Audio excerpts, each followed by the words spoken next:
Welcome home to USA Global TV and Radio, a place where dreams take flight, with authentic storytelling, diverse perspectives and meaningful conversations, where global stories unite and bridges are built beyond all borders. Discover world-class education, entertainment, hope and inspiration. Together, we're building bridges worldwide. Subscribe to our channel, USA Global TV. Download our app, USA Global TV. Be our guest or join our team. Visit usaglobaltv.com. Thanks to our founder and executive producer, Dr. Jacqueline Kerbeck. Music score by Yeffy Tang from Cloud Road Music. Voiceover artist Mike Porter. Creative direction by Paul Garcia. USA Global TV and Radio. Your home for global connection. All rights reserved. This video and its contents are the exclusive property of USA Global TV and Radio. Unauthorized use, duplication or redistribution in any form is strictly prohibited. $10,000. What does $10,000 mean to you? Upgrade your car? Home repairs? Trying to think of some other things. School for your kids? Nice vacation? $10,000. For most of us, that's a big deal. That's a lot of money.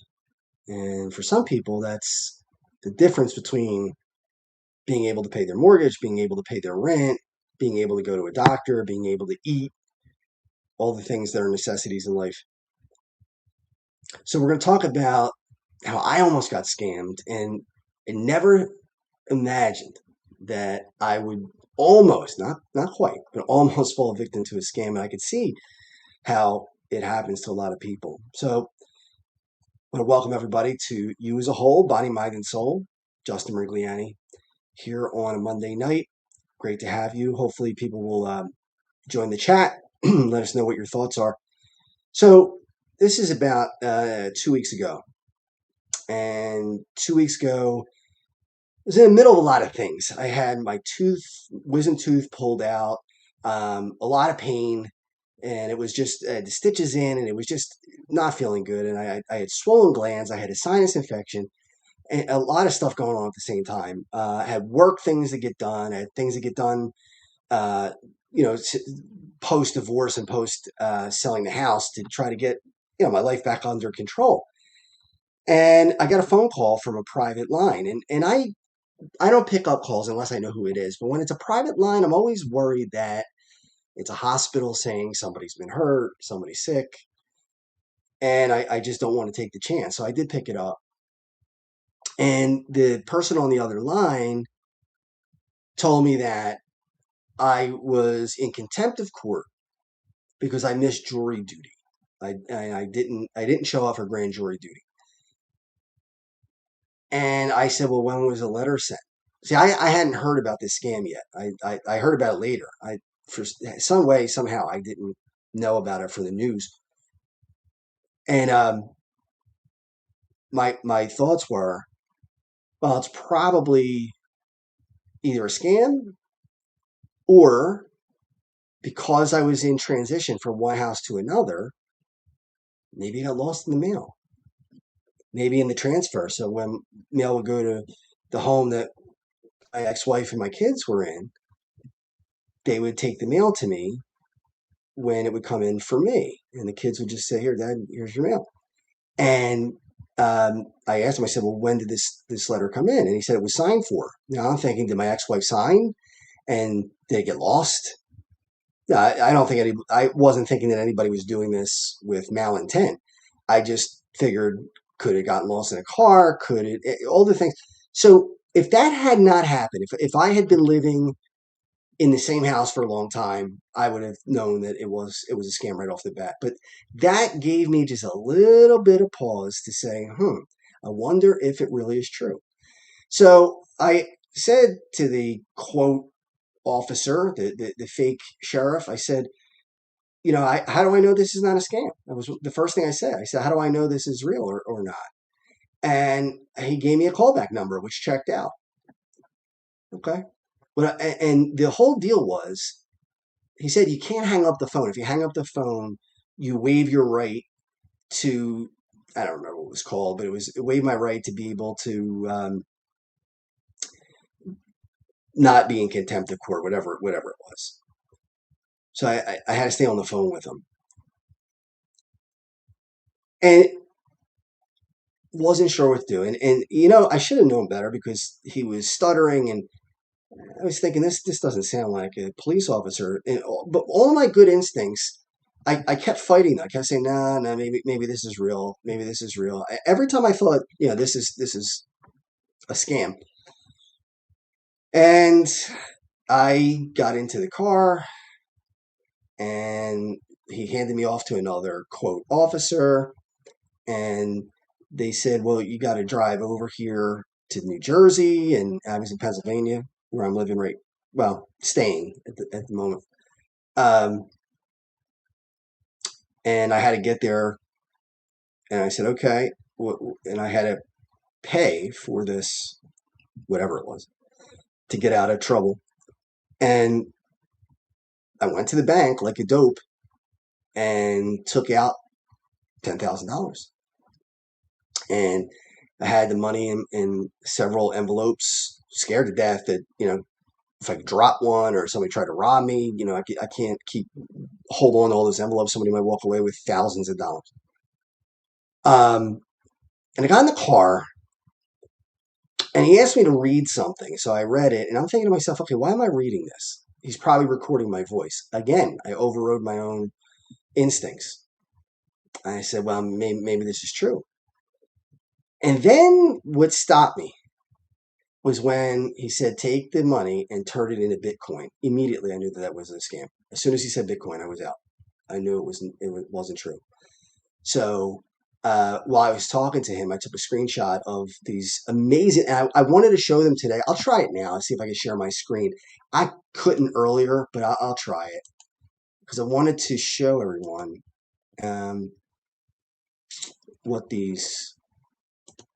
Yeah, it's blocked. Okay, maybe some other time I'll bring them up, or I'll put them on YouTube or Facebook, whatever. But they were files that looked extremely, extremely official. It had the correct addresses of all these different places.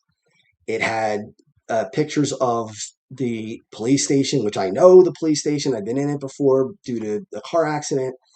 So it checked out. They also had my phone number. Obviously, they called me. They had my birthday. They had my social security number. They actually told me. They said, is this your social security number? Or this is. They didn't say, is this? They said, this is your social security number. Now I'm like, all right, well, it seems legit. If nothing else, they have all my information anyway. So, like I said, when I got in the car, I put it in the chat GPT on the phone after they said Bitcoin. And obviously it was a scam. Yeah, I was angry. I said a few things that I can't say here, but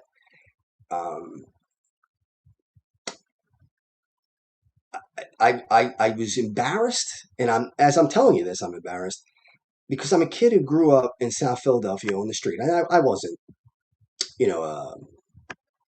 roaming the streets day and night, but I lived in a place where you got to be street smart, at least to an extent.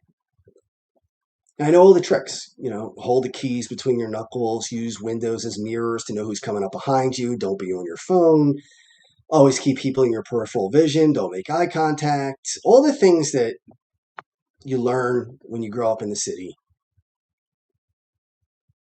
And it's not like I'm not educated. I have a master's degree in education. Not a genius, but not stupid either. And yet, with all that, with the street smarts and the education, all that, and I almost got taken for $10,000. Now, some people might say, well, yeah, but you figured it out before. And that's not the point. I wasted an hour. I took the money out, which I still can't believe I did that. But my point is, if it can happen to me, it can happen to anybody. It happens all the time.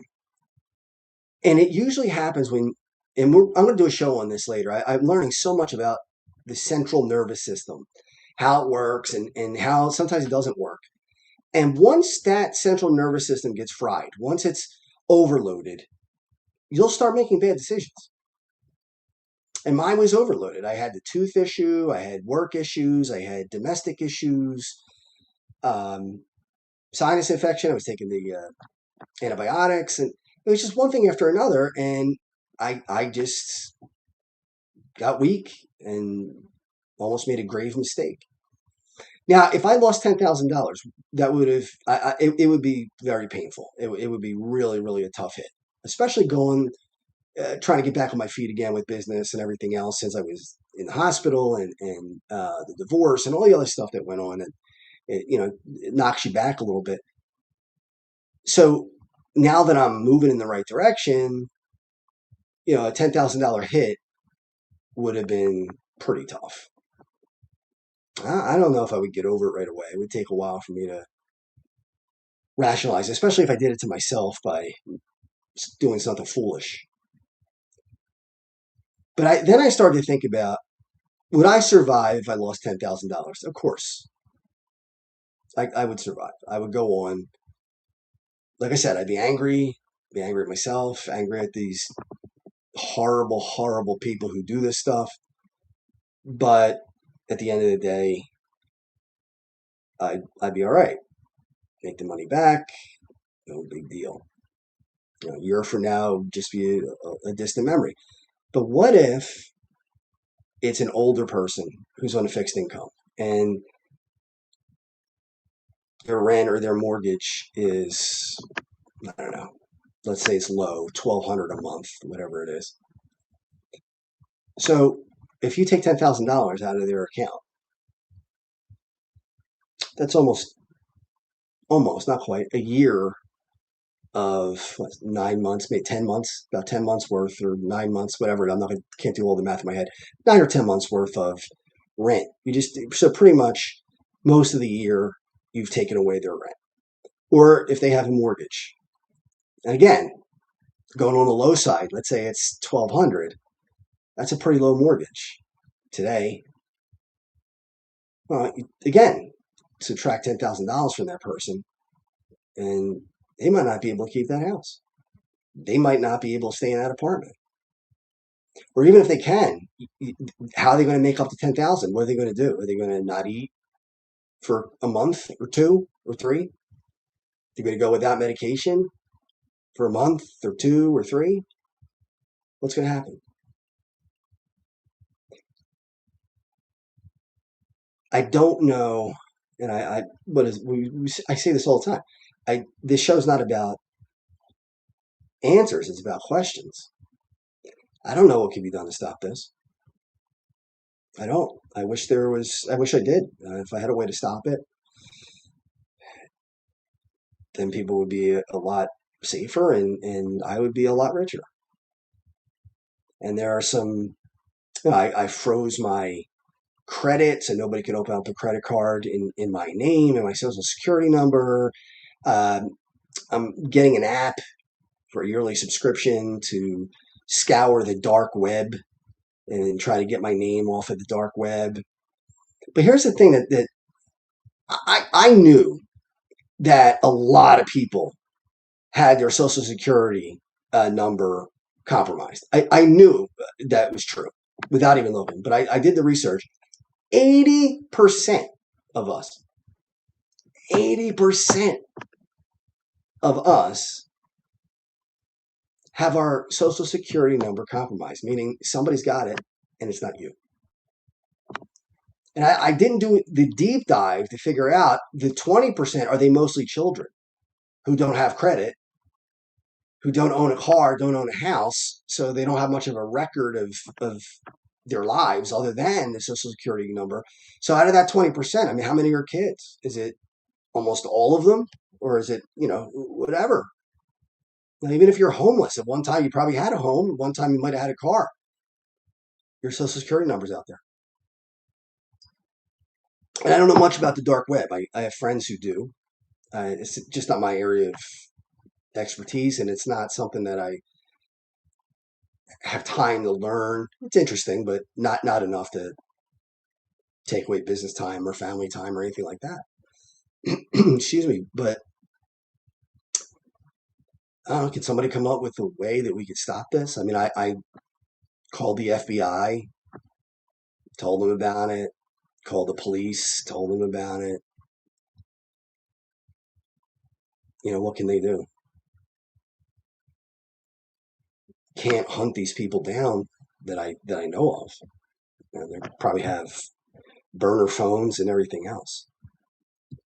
But there's gotta be something that will be done. I hope maybe somebody smarter than me will come up with an app or come up with a program or something where it'll shut this down somehow. I don't know how that would work. I did see there's a guy, I can't remember his name now, but he's been on YouTube for a long time, and he purposely gets scammed. He has scammers call him, or I don't know how he does it, and he's gone as far as learning languages from around the world. So let's say it was Pakistan. Um, he can tell what they're saying when they're talking about him and how they're going to um, take over his account, whatever it is.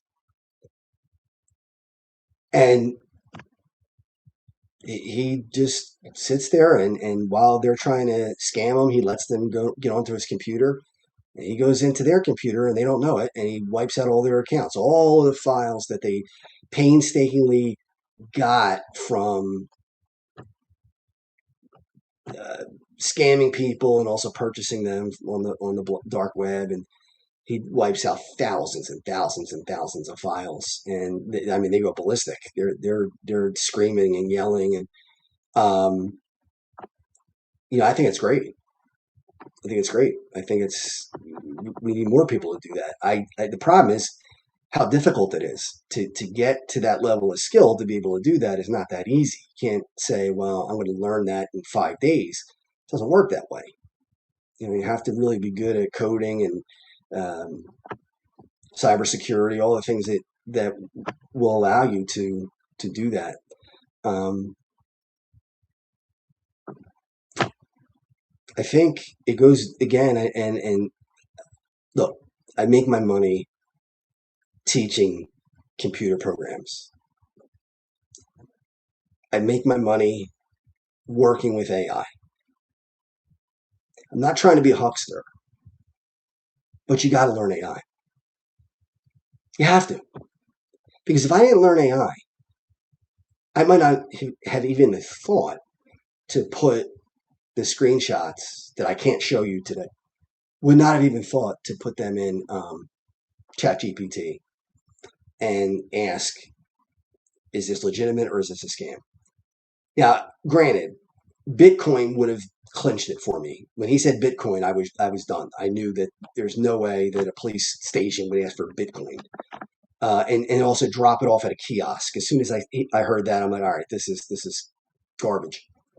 But I double checked it anyway. Went on to ChatGPT and it confirmed what I thought. And then I told him pretty much to go pound sand. Now, some people will say to me, well, the reason why this happened was you because of AI. Because of AI. So AI was the way they were able to scam you. AI was the way they were able to set you up. AI was the way they created all these realistic documents. Yeah, it's true. It's true. But they got it. They're not going to be. It's not going to go away. You're not going to be able to say, well, you know what? I don't like AI because AI allows people to be thieves and allows people to do all these things. Yeah, it does, and that's terrible. But you got to arm yourself.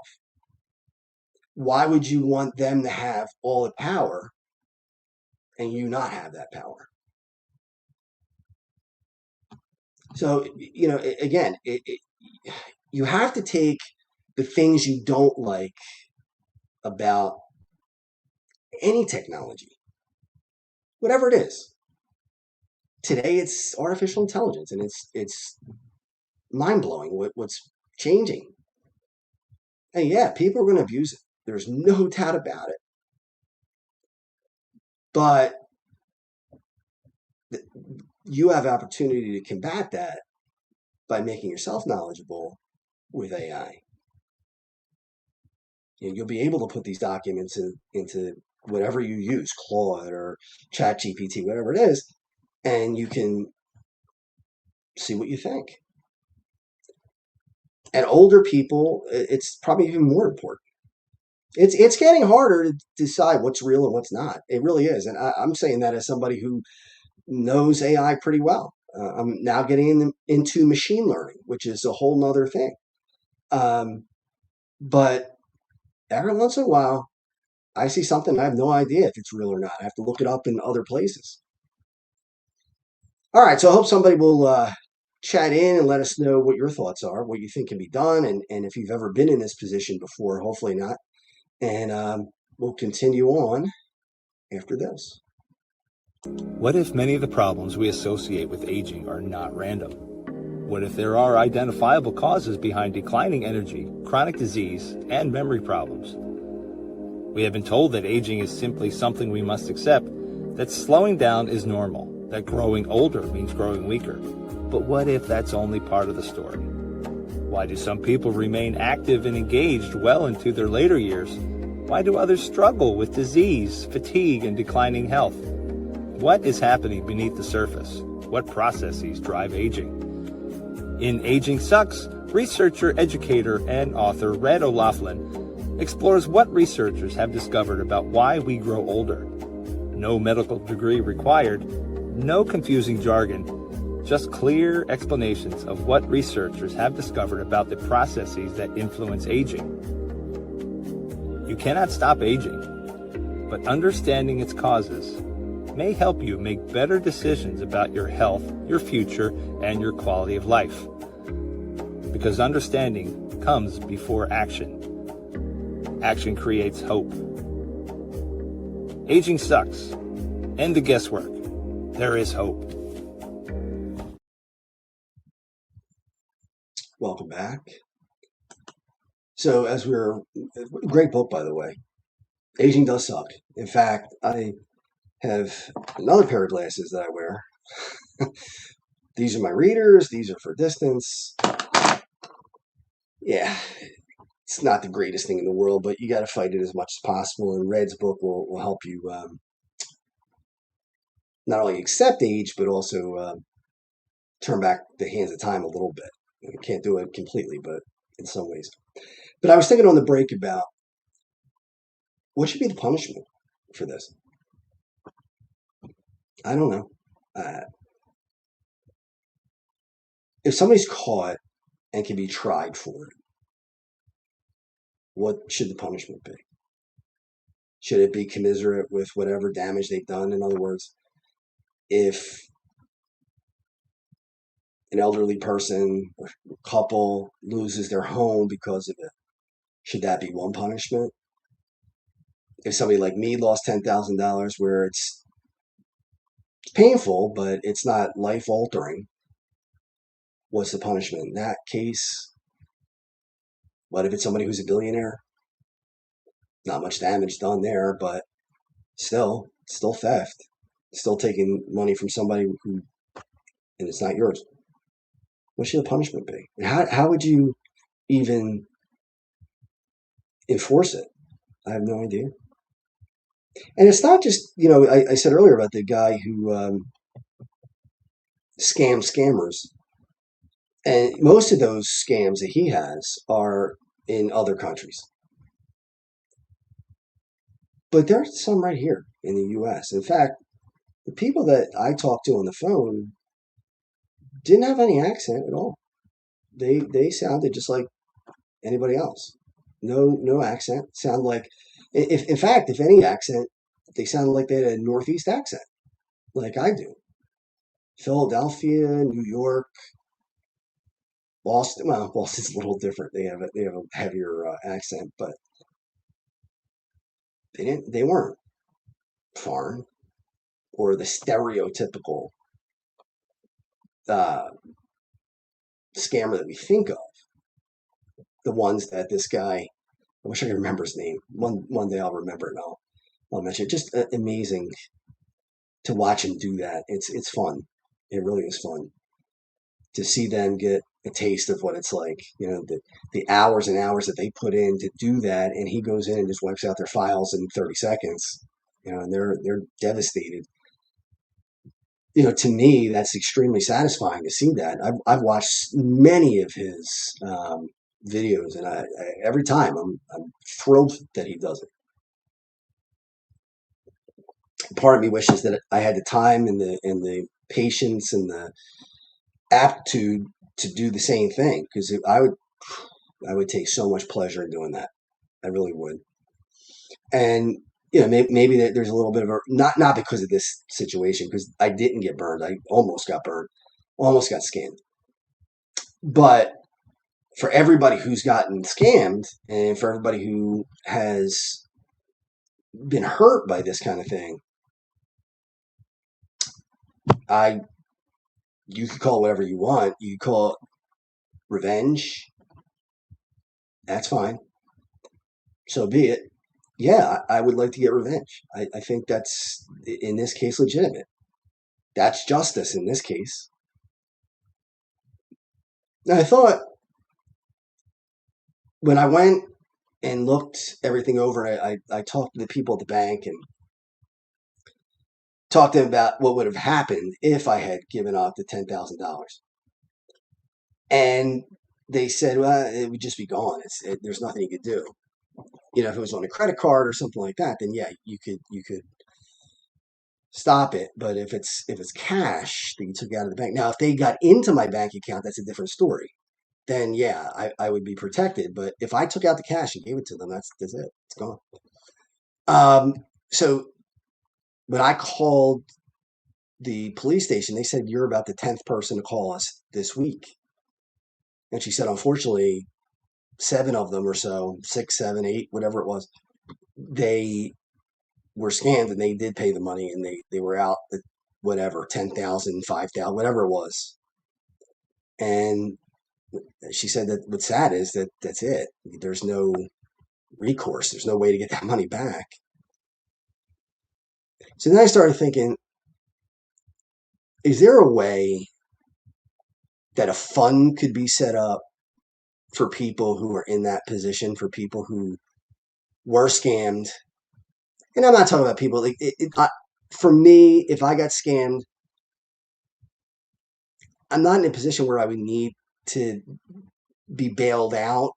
But what if I were on a fixed income? What if I were elderly? What if I did have, and I do, I have kids going into college. I mean, $10,000 is a big deal. So maybe I would be a beneficiary of this. But in any event, what I was thinking was, could there be a fund where, and you'd have to have a tremendous amount of scrutiny to know if people were really defrauded or not. There would have to be some way to vet everyone and find out if they're not scamming the system. But should there be a fund out there where if people are hurt by this, there's some way that they can get some of their money back? Again, if it's somebody who's on a fixed income with a mortgage or a rent that is, $15,000 for the year, let's say, to keep it simple. So 15 grand, and you take $10,000 away, well, you just took away most of their money for shelter. They only have 5,000 left. They got to make that up somehow. And again, as I said in the beginning, how they make it up? Do they sell off what they have? Do they go without food, medicine?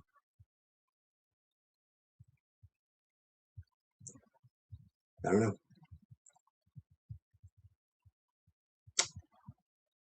Whenever I get into a situation like this, or an illness, or whatever it is, when I was in the hospital, the first things I think about are, what can be done to fix this? And I haven't gotten really much done for many of the things that I try to champion. I have my charity and it's done well. It's not $1 million charity though. It's not something that's setting the world on fire. Happy about it, making a little difference, not a huge difference. I would love to make a huge difference. But whatever it is, whenever I have an injury or sickness or something goes wrong, my first instinct is, what can I do to make this not happen for anyone else? And it's not altruistic completely. I mean, some of it is. Some of it's altruistic. Some of it is because I want to help other people. But a lot of it is that's the only way you get to get back at them. Hey, you got punched. I want to punch you back. And again, people might look at that and say, well, that's revenge motivated. Okay, if that's what it is, it is. But hey, look, when I had my colon removed, I was pissed. I wasn't happy about it. And yeah, I was mad at the disease. I was mad at the situation. And that's why the charity happened, because I wanted revenge. I was going to beat up my colon. I mean, it wasn't like there was anybody to hit or anybody to fight or anybody. But I knew that if I started the charity and got involved with people with Crohn's and colitis and ostomies, that would be my way of telling the disease to do, what. And again, in this case, I think the end justifies the means. Part of it was out of anger. I'm not still angry about it. It's 11 years later.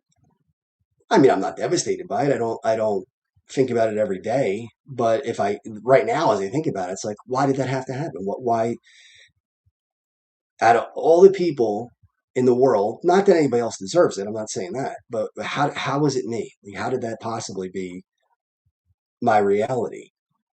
But then there are other people who have it way worse who probably say the same thing. Why is it me? Why did Justin get a chance to have the ostomy and I got colon cancer and, it spread and I'm in serious trouble? So they might look at me and say, well, you're the lucky one.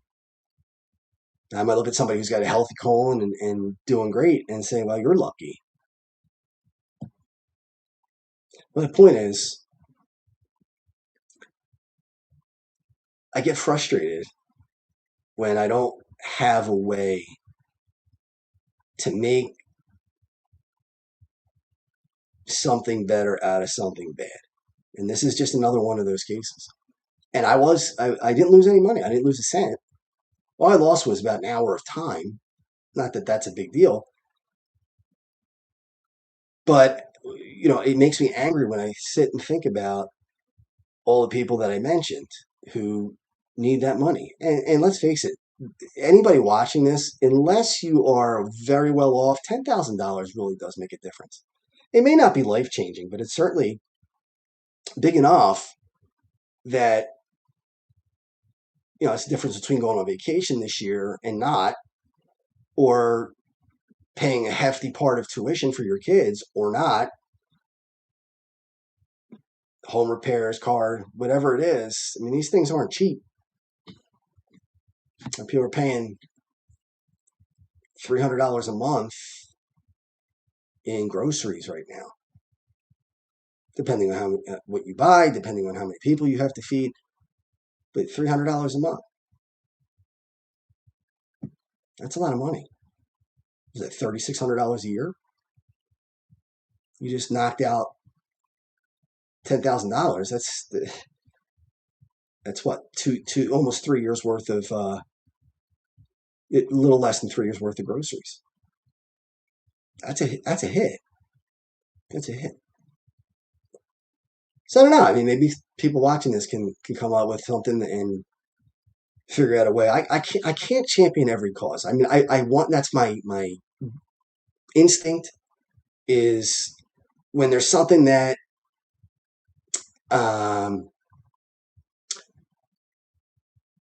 has affected me in some way or another,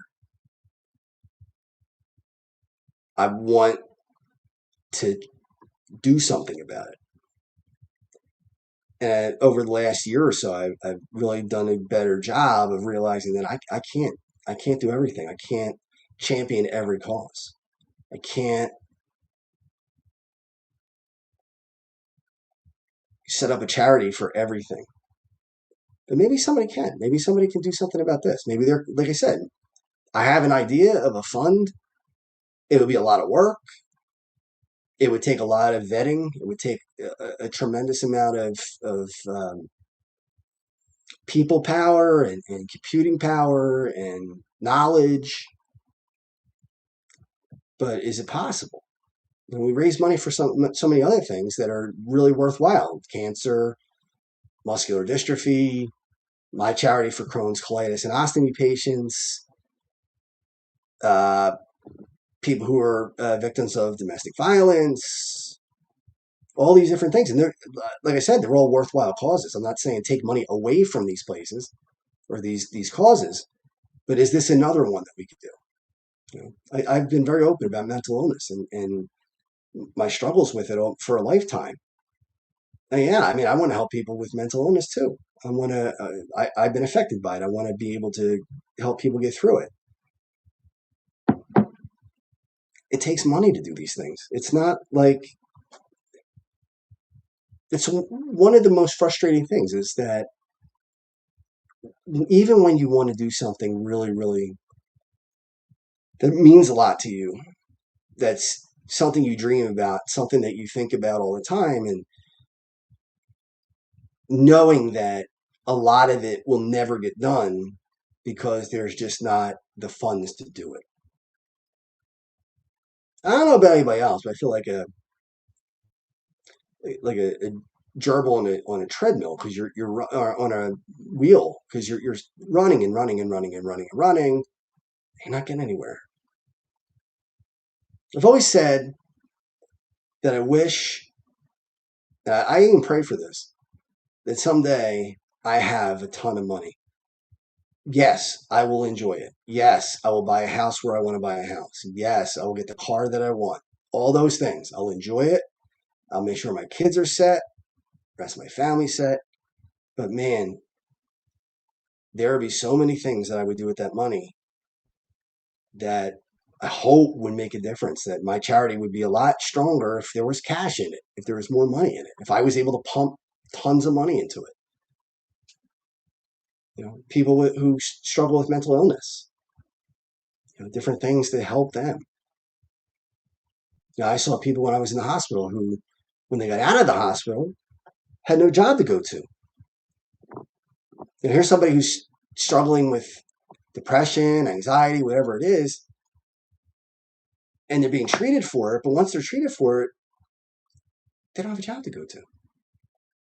So what do? They go back to their house and hope they don't get foreclosed or they don't get evicted. You got to scramble to try to find something. What if we had a fund that helped these people? Again, I'm not saying that I can do it. Yeah, I'd certainly be willing to help people who could do it. I can't champion every cause. And this is just another one. People who get scammed.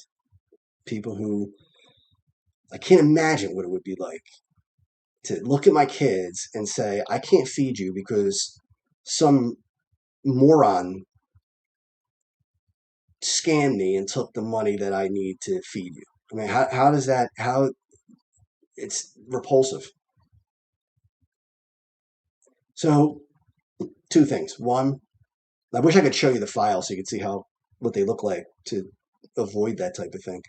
But one is do your best to not get in that situation because it can happen to anybody. It really can. So arm yourself with the things you need. Social media, watch the news, AI, use tools that are going to make it easier.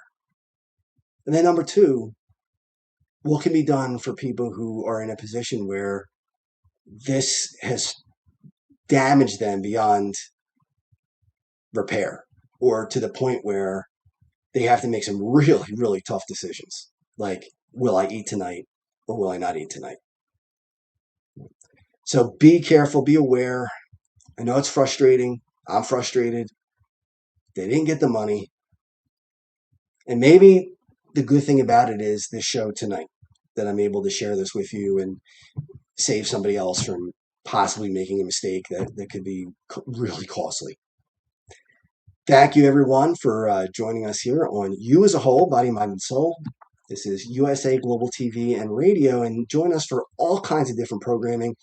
Dr. Jacqueline has created an amazing platform here where we get to share a lot of stuff, personal stuff, and knowledge about all different things. And we're happy to do it, and we're happy that you're a part of it. All right, I will see you next week. USA Global TV and Radio proudly presents Tracy Cram-Perkins, a dementia caregiving survivor teaching how to balance care with peace of mind. #1 resource for dementia caregivers. It's the book Dementia Home Care: How to Prepare Before, During, and After. Over 17,000 copies sold of this must-have guide. And now a testimonial from Tracy Smith.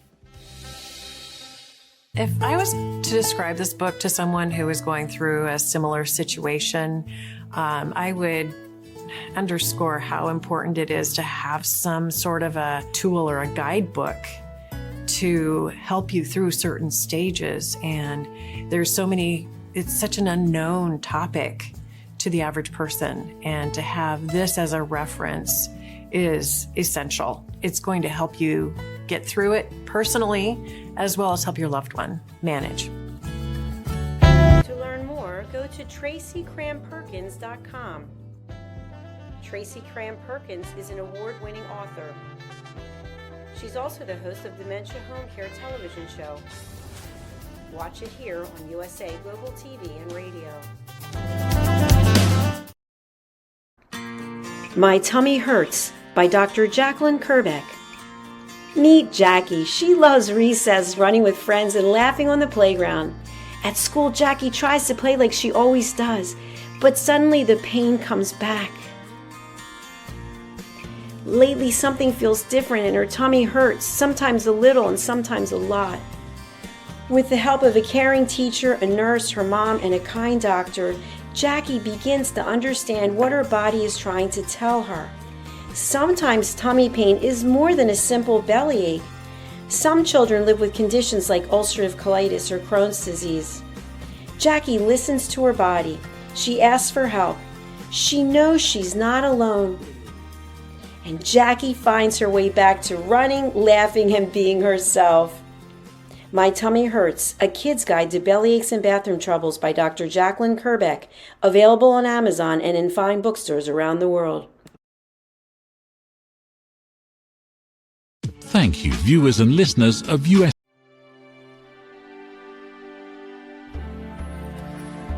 Every day, we wake up knowing what we should do. We know we should take better care of ourselves. We know we should have the difficult conversation.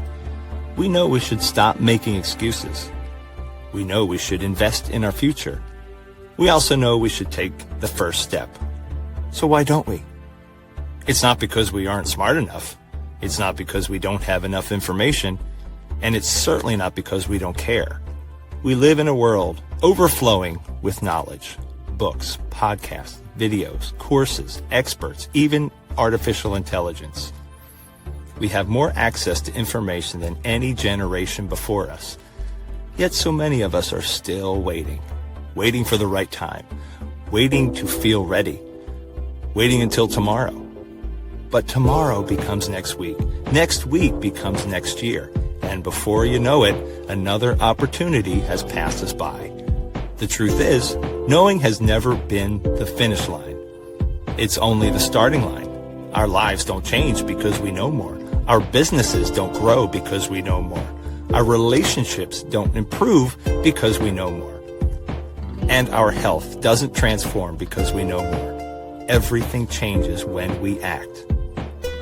When we choose courage over comfort, progress over perfection, action over intention. The question isn't, what else do we need to know? The question is, what are we going to do with what we already know? Stop. Why Knowing Isn't Enough by Dr. Jacqueline Kerbeck. Because knowing opens the door. Action changes your life. Available September 2026.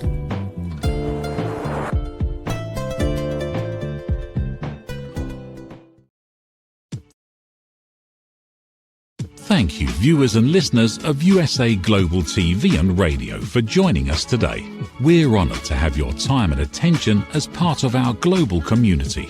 At USA Global TV and Radio, we believe in the power of authentic conversations, meaningful connections, and creating a world of possibilities together. Want to be part of something bigger? Join our team of elevated listeners at USAGlobalTV.com, a space where your voice matters and your ability to listen transforms relationships.